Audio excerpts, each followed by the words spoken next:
آپ کے سامنے محمد حسان معین الدین شان غوث اعظم جیسے عظیم موضوع پر خطاب کرنے کے لیے تیار رہیں گی خان جویریہ جمال الدین۔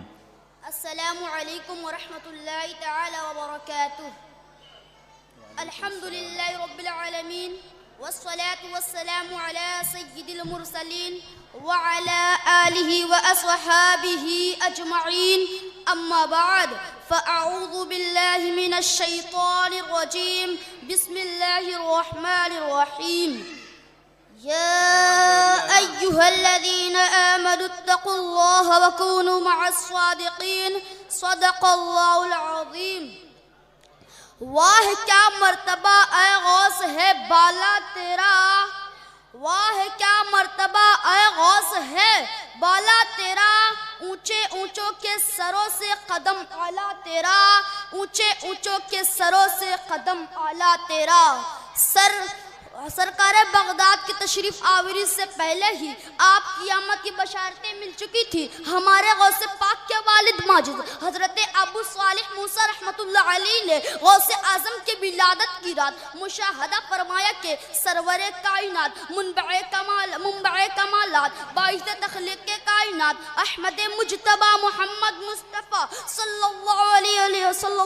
وسلم اپنے اصحاب اولیاء اعظام کے ساتھ آپ کے گھر جلوہ فروز ہے، اور ان الفاظ مبارک سے آپ کو خطاب فرما کر بشارت سے نوازا کہ اے ابو صالح، اللہ عز و جل تم کو ایسا فرزند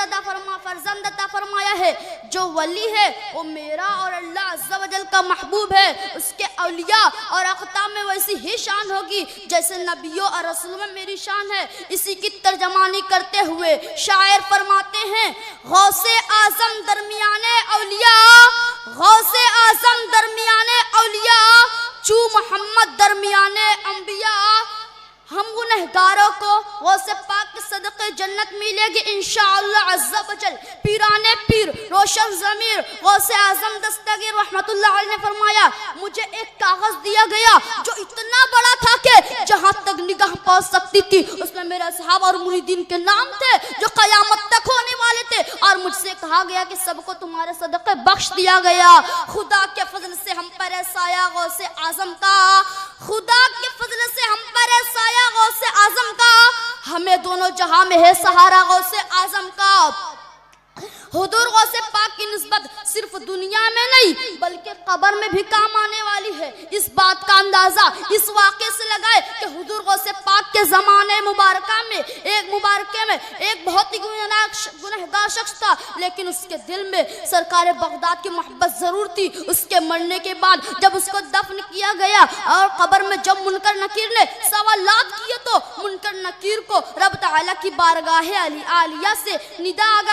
آئی، اگرچہ یہ بندہ فاسقوں میں سے ہے مگر اس کو میرے محبوب صادق عبد القادر کی ذات سے محبت ہے، پر اس سبب سے میں نے اس کی مغفرت کر دی، اور حضور غوث پاک کی محبت اور ان سے حسن اعتقاد کی وجہ سے اس کی قبر کو وسیع کر دیا۔ خدا کے فضل سے ہم پر ہے سایہ غوث اعظم کا،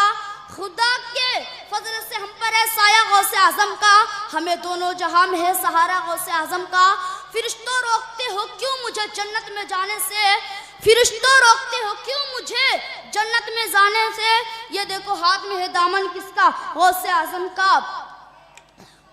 حاضرین مجلس، آئیے میں آپ کو غوث اعظم کے دعا کے بارے میں ایک دلچسپ واقعہ سناؤ۔ چنانچہ ایک بزرگ سے مروی ہے کہ ابو المظفر حسن نامی تاجر شیخ حماد جو اس وقت کے بڑے ولی تھے، ان کی خدمت میں حاضر ہو کر عرض کیا، حضور والا میرا ملک شام کی طرف سفر کرنے کا ارادہ ہے اور میرا قافلہ بھی تیار ہے، 700 دینار کا مال تجارت اپنے ساتھ لے جاؤں گا۔ تو شیخ حماد نے فرمایا، اگر تم اس سال سفر کرو گے تو تم سفر میں ہی قتل کر دیے جاؤ گے اور تمہارا مال و اسباب لوٹ لیا جائے گا۔ اور حضرت حماد کا ارشاد سن کر مغموم و رنجیدہ حالت میں باہر نکلا تو غوث اعظم سے ملاقات ہو گئی، تو آپ نے شیخ حماد کا ارشاد سنایا تو آپ نے فرمایا، اگر تم سفر کرنا چاہتے ہو تو جاؤ اپنے سفر سے صحیح و سالم واپس آؤ گے، میں اس کا ضامن ہوں۔ سبحان اللہ۔